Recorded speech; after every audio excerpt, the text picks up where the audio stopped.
জুলাইয়ের আহতরা কেন চিকিৎসার টাকা পায় না, তাদের ভাতা কেন বন্ধ হলো?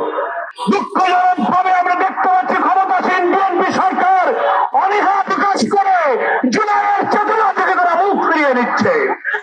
বিএনপি এমপিআই পার্লামেন্টে বলে যে জুলাইয়ের জন্য জুলাই অভ্যুত্থান জুলাই জুলাই করে এত আননেসেসারি জুলাই আন্দোলনের কথা বলার দরকারটা কি? টকশোতে বিএনপি এমপিরা জুলাইয়ের চেতনার বিরুদ্ধে কথা বলেন, আওয়ামী লীগের খুনিদেরকে প্রশ্রয় দিয়ে তাদেরকে এই দেশে অনুপ্রবেশ করার পক্ষে সহানুভূতি জানান। জুলাই শহীদ স্মৃতি ফাউন্ডেশন নামে একটি ফাউন্ডেশন হয়েছে, জাতীয় শহীদদের যে জাদুঘর হয়েছে সেখানকার মুখ্য নির্বাহীরা দুঃখ করে বলছে জুলাই চেতনার প্রতি মুখে কথা বলেন, জুলাই স্মৃতি ফাউন্ডেশনের কর্মচারীরা 5 মাস তারা বেতন পায় না, তাদের অনুষ্ঠানে রাষ্ট্রীয় কোনো অর্থ জোগাড় করা হয় নাই। আমরা প্রশ্ন করতে চাই, জুলাই আন্দোলনের বেনিফিশিয়ারি হচ্ছে বিএনপি, তারাই ক্ষমতায় গিয়েছে, কি বলেন ঠিক কিনা? জুলাই আন্দোলন না হলে এমপি মন্ত্রী সরকার আপনারা গঠন করতে পারেননি। এমপি মন্ত্রীদের বেতন তো বাকি নাই, জুলাই শহীদ স্মৃতি ফাউন্ডেশনের কর্মচারীদের বেতন কেন বাকি থাকলো? জুলাইয়ের আহতরা কেন চিকিৎসার টাকা পায় না, তাদের ভাতা কেন বন্ধ হলো? আমরা তাই পরিষ্কার বলতে চাই,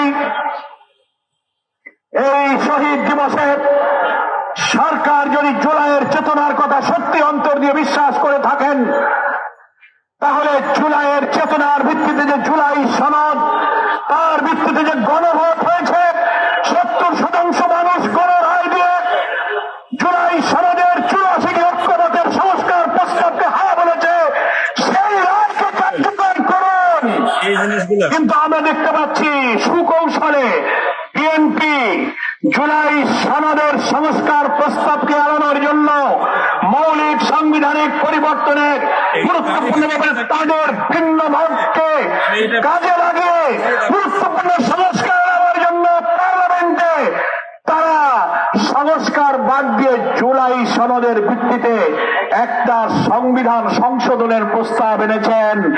বিরোধী দলের সকল এমপি, বিরোধী দলীয় নেতা ডক্টর শফিকুর রহমান জাতীয় সংসদের সংস্কার বাদ দিয়ে সংশোধনের নামে জুলাইয়ের চেতনা এড়িয়ে যাওয়ার এই প্রস্তাবকে প্রত্যাখ্যান করেছেন।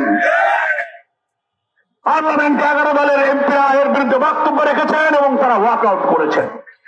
পরিষ্কার, আজকে শহীদ দিবসে শহীদের রক্তস্রোত জুলাই আন্দোলনের 3য় বার্ষিকীতে আমরা বলতে চাই, জুলাইয়ের চেতনা থেকে সরে গিয়ে এই জুলাই সনদের ভিত্তিতে অনুষ্ঠিত গণভোট যেটা হয়েছিল, রাষ্ট্রপতির আদেশ সংবিধান সংস্কার পরিষদ গঠন করে অধিবেশন ডেকে সেখানে শপথ নিয়ে আপনারা এই সংস্কার কার্যক্রম সম্পন্ন করবেন।